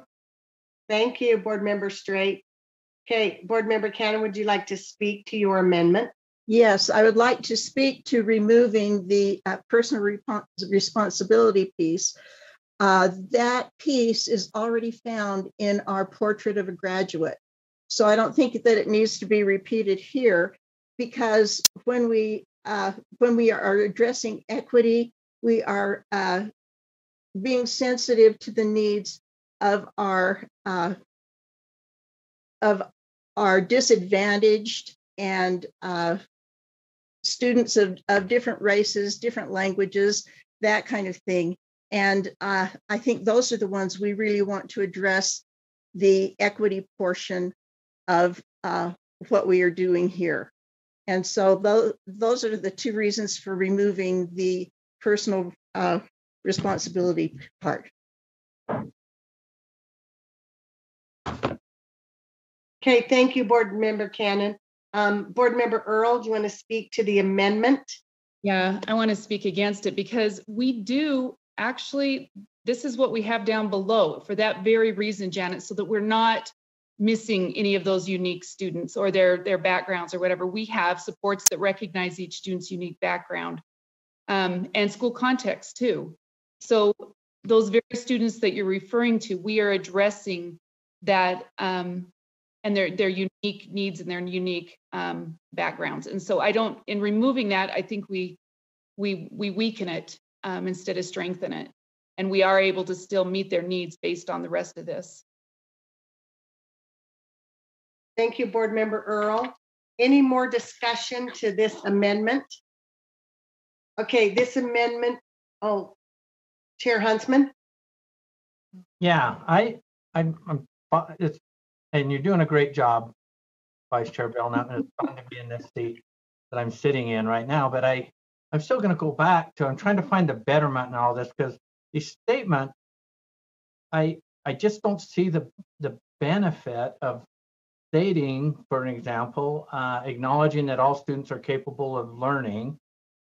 Why don't we throw in something else that says, add in here, education equity is a distribution of, why don't we throw underfunded resources in there where because that's real. We don't have a lot of funding. I mean, I just see this as deflection away from, I'm still going to circle back to the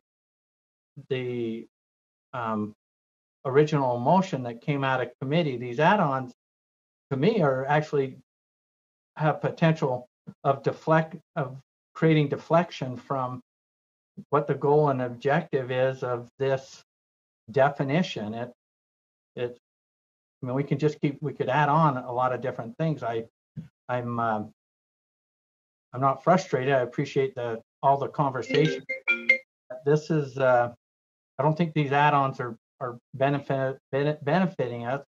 And I know we're trying to find some compromise here to get something out, but I think it sets up for a separate conversation that when we talk about acknowledge that all students are capable of learning, they were capable yesterday and they didn't learn. So are they going to be a victim of that? And then we move on because tomorrow or the next grade or the next grade after that, they're having learning deficiencies or they're not at par.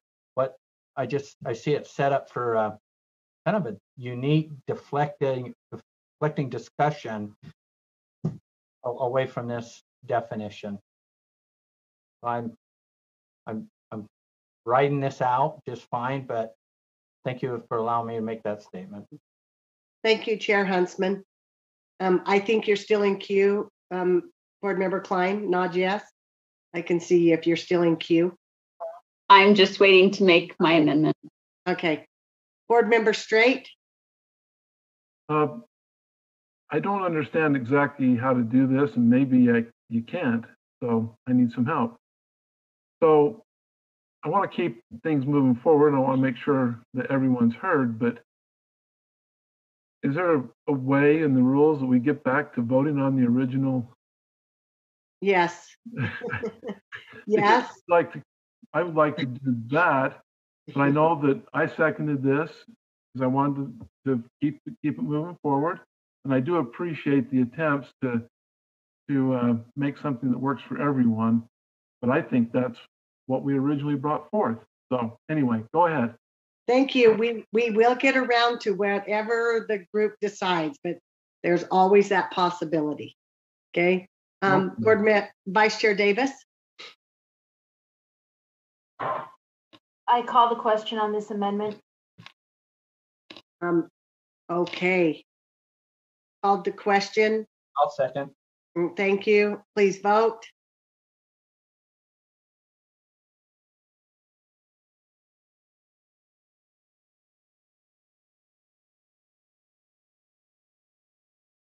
Board Member Hart, Board Member Lear, calling to question. Okay, it's unanimous. Okay, so now call to question. This is the amended. No, we're voting on the amendment of the amendment, right? To change it to acknowledging and getting rid or taking out, I shouldn't say getting rid of, the, what was it? Angie, where is it? It was personal responsibility. Personal responsibility. So that is the amendment we're voting on now, please. Okay, please vote if you'd like to go to acknowledging and taking out personal responsibility. Those are the two pieces. Please vote. I'm gonna have to call it. It's gonna have to be a voice call. Okay, one more time that we're adding the word acknowledging and taking out Point of order. personal. Sorry, What? Chair. Sorry, point of order.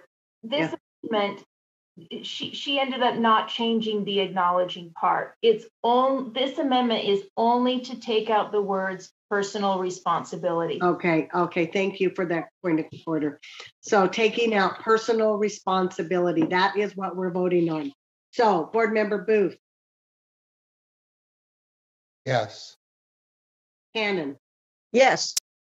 Klein. Oh, No. I'm sorry. I will go back and call you by real names. Vice Chair Davis, Yes. Board Member Earl, I'm sorry. No. Board Member Hanson, Yes. Board Member Hart, Yes. Board Member Huntsman, Yes. Chair Huntsman, sorry. Board Member Hymas, No. Board Member Lear, Yes. Board Member Moss, Yes. Board Member Norton, Yes. Board Member Straight. Yes. 1, 2.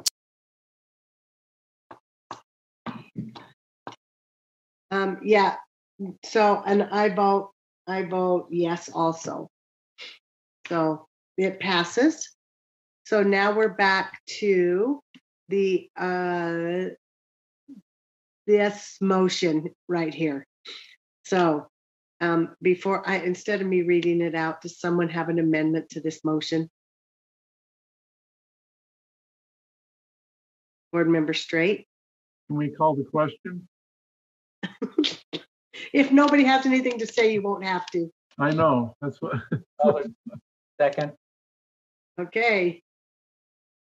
Okay, it's already called the question, but I know Board Member Klein had something she wanted to amend, but maybe it's not here.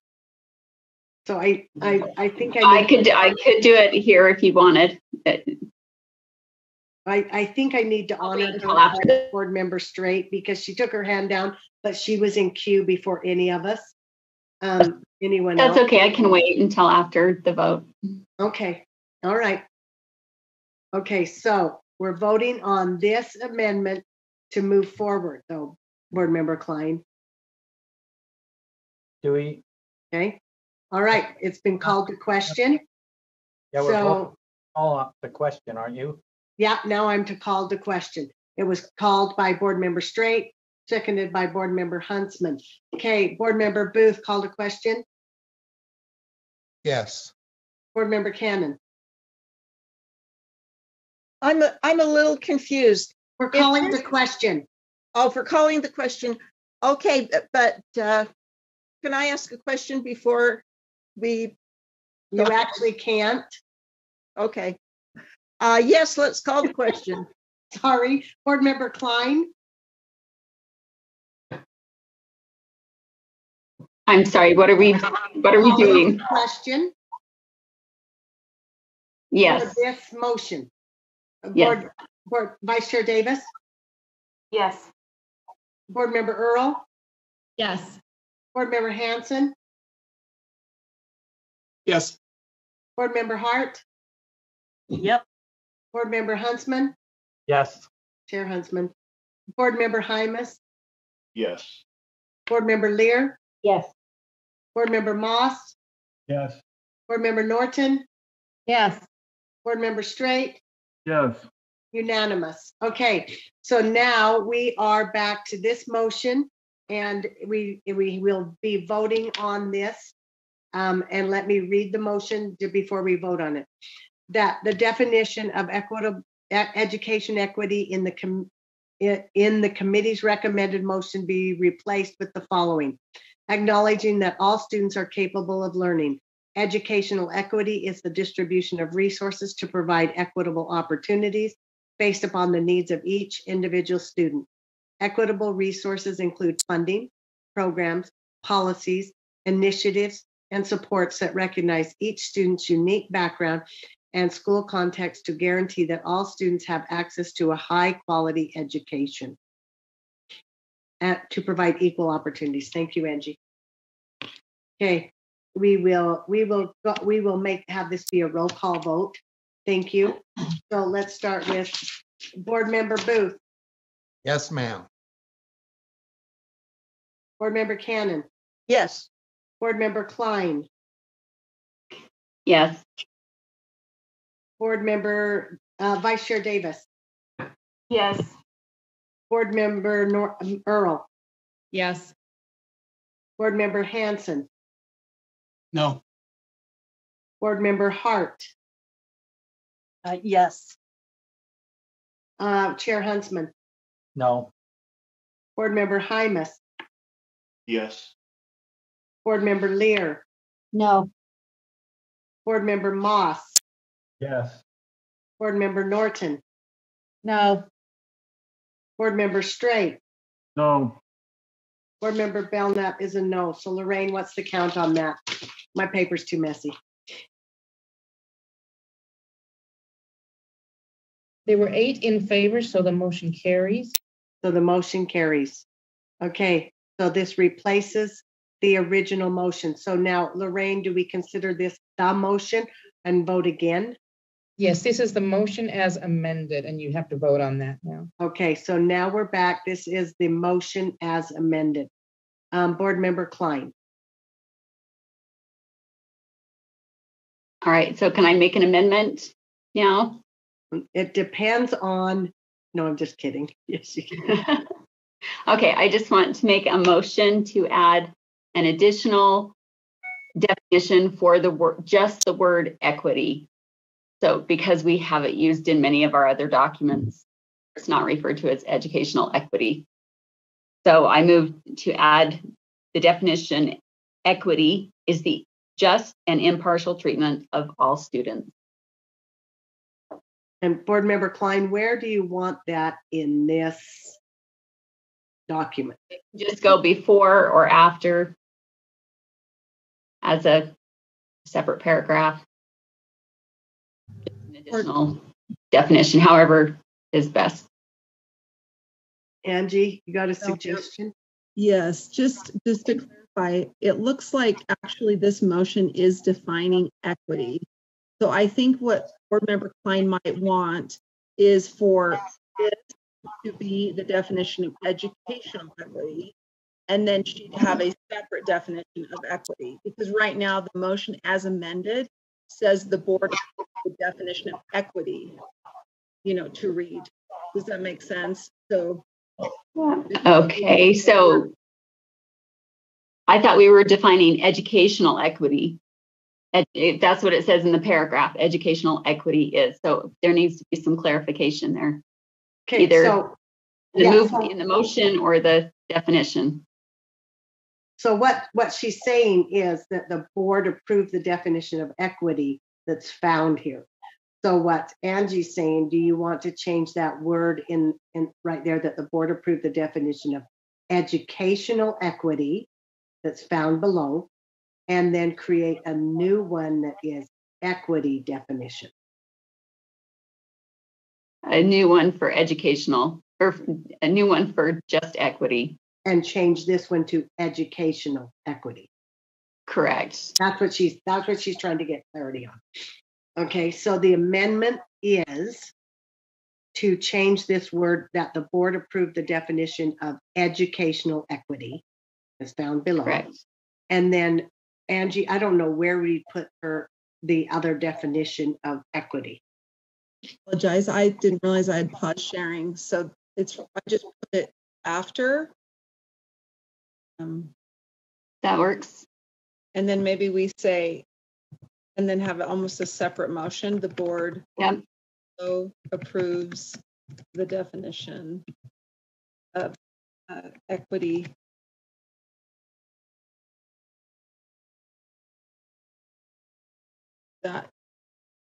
So there'd almost be two motions. Correct. Okay, is that what you were looking for, Board Member Klein? Correct. Okay, thank you. Do we have a second? And Angie, Lorraine, do we need to separate these, or she's adding and adding too? No, she can add them both. Okay, thank you. Do we have I'll a second? Board Member Earl, I'll second it. Thank you, Board Member Earl. Do we have any discussion? Seeing none, I'm going to do a roll call vote on this one as well. I think it works a little better for what we're doing right now. So we're voting on changing the first definition to educational equity, and then adding the board also approves the definition of equity to read, equity is the just and impartial treatment of all students. We're going to vote. Board Member Booth. No. Board Member Cannon. Yes. Board Member Klein. Yes. Board Member Vice Chair Davis. No. Board Member Earl. Yes. Board Member Hanson. No. Board Member Hart. No. Board Member Chair Huntsman. No. Board Member Hymas. No. Board Member Lear. No. Board Member Moss. No. Board Member Norton. No. Board Member Straight. No. Okay, so it looks like there's 3 yeses and the rest are no's, Janet. Sorry, Board Member Cannon, Board Member Klein, and Board Member Earl are the 3 yeses. Okay, so now we're back to the original amended motion. Am I right? And now we're voting on this to be this is the amended motion. So. Yes. Chair Huntsman, did you have something? Yeah, I want to call the previous question and vote on it. Okay, do we need a second? Second. Okay, all in favor, please vote. I'm not going to call it out for a call to question.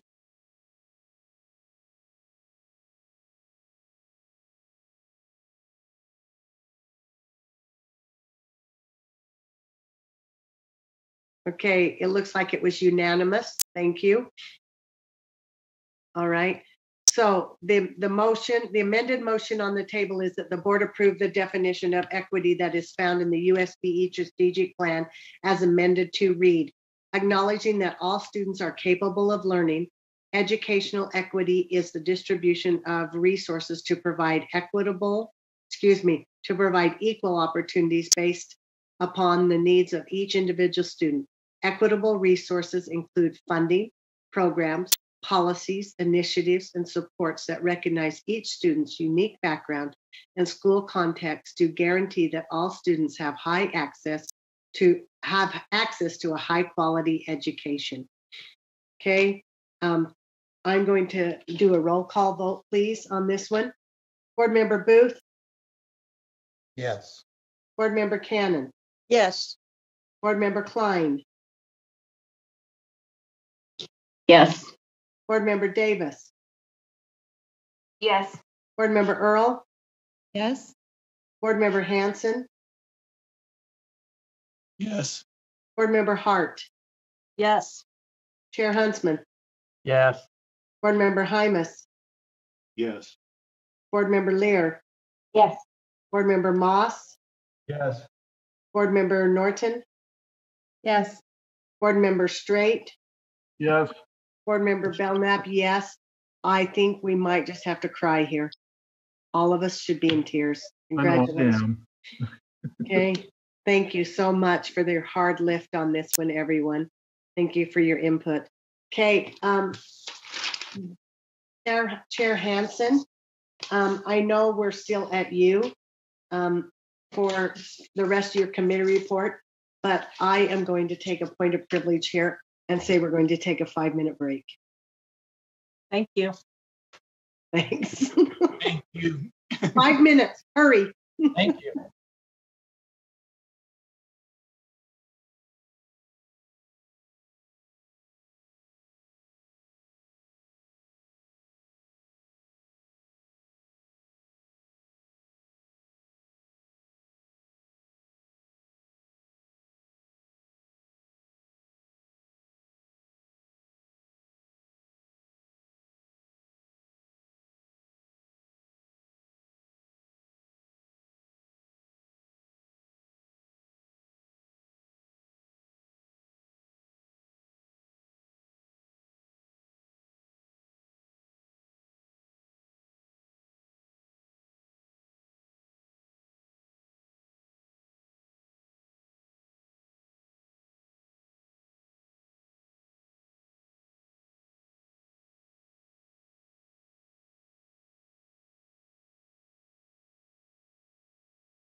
Okay, I think it's been 5 minutes. I didn't really look at my clock.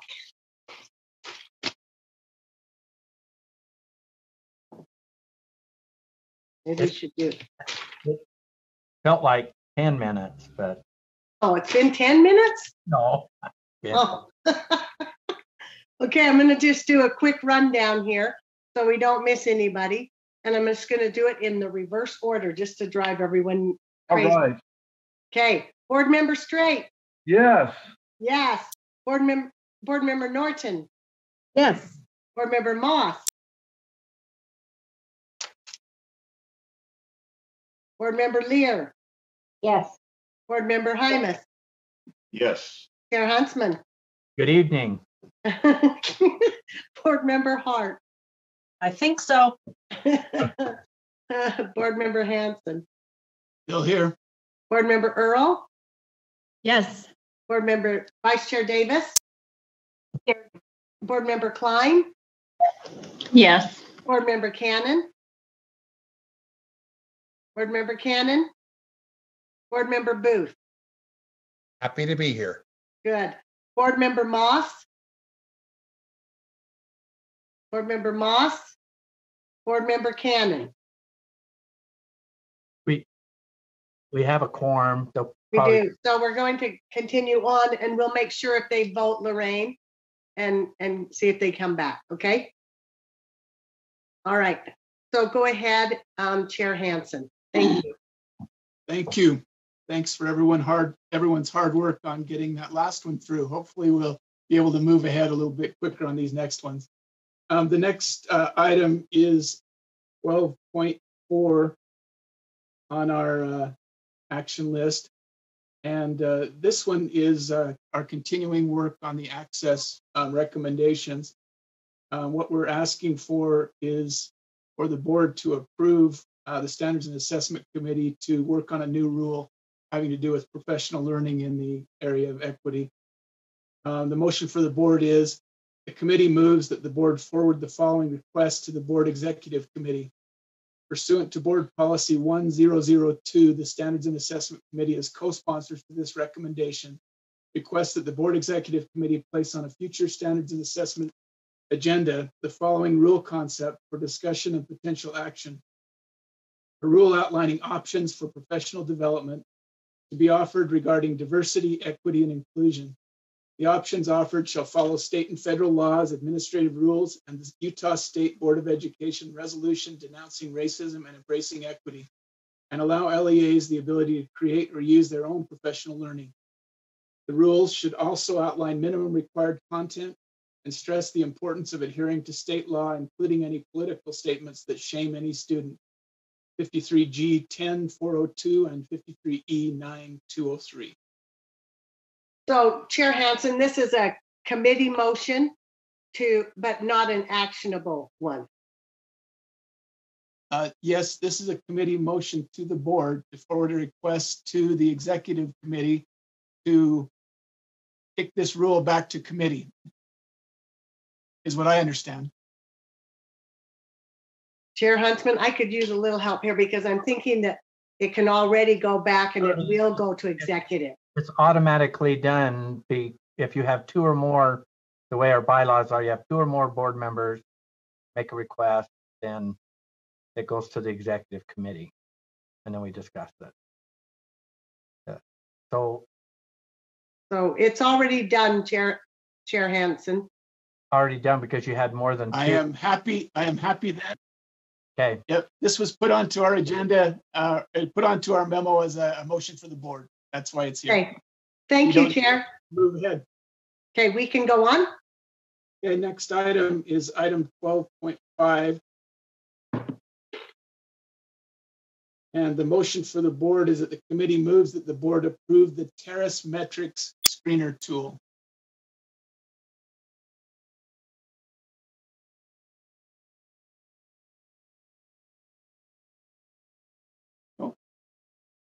Thank you, Chair Hanson. Okay, the committee moves that the board approve the Terrace Metric Screener tool. So the motion to the board is at the board. That's how you read it. Right, the motion to the board is that the committee moves that the board approve the Terrace Metric Screener tool. Do we have any discussion to that motion?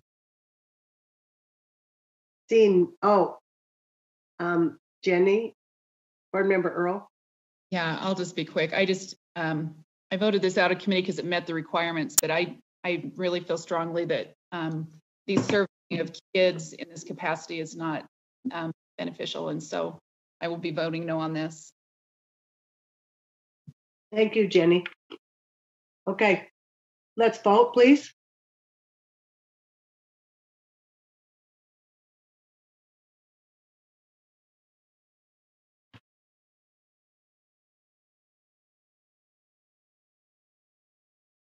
Vice Chair Davis?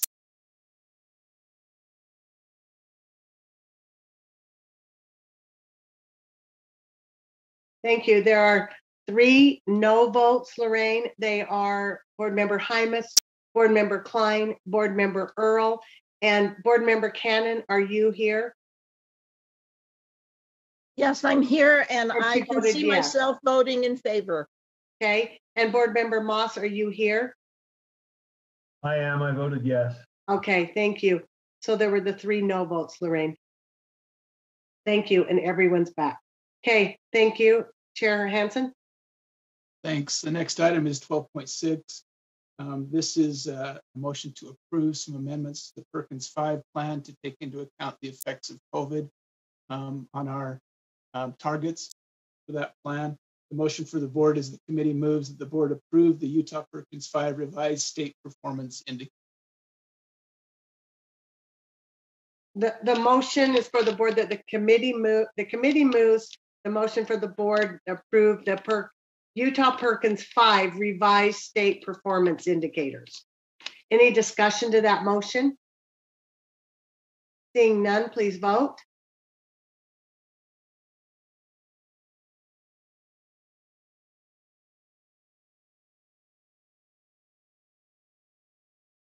The voting appears to be unanimous. Thank you. Chair? Okay, we're now on 12.7. Here we're doing our annual renewal of the Standard Test Administration and Testing Ethics Policy. The committee moves that the board approve the Standard Test Administration and Testing Ethics Policy for the 2021-2022 school year. The motion for the board is that the committee moves that the board approve the Standard Test Administration Testing Ethics Policy for the 21-22 school year. Any discussion to that motion? Board Member Lear? Could Scott, Chair Hansen, or Patty's not there, someone tell me what those minor changes are? And someone from staff can help me, but there were no substantial changes. We changed the dates. We also added, there was an area about virtual, I think it was about recording or pictures of test questions that was added to it. We looked at the actual language, but that's all I recall. Can someone from staff help me if I'm not capturing all of it? That's okay. That's good enough. That gives me the flavor. Thank you. Thank you, Chair Hansen. Okay, any more discussion? Seeing none, please vote.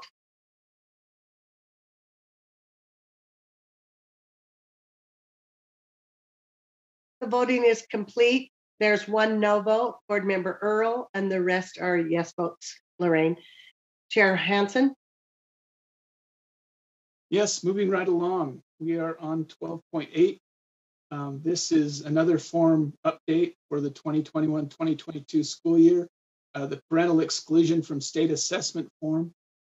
The committee moves that the board approve the parental exclusion from state assessment form for the 2021-2022 school year. Thank you. The motion for the board is that the committee moves that the board approve the parental exclusion from state assessment form for the 21-22 school year. Is there any discussion? Seeing none, please just vote. Briefly, in anticipation, Laura, of any questions about what the changes were, we updated the years, and we highlighted, I think, the fact that some tests were required for certification. So that's all I recall on this. Okay. One. Sorry. Thank Go you. ahead. Please vote.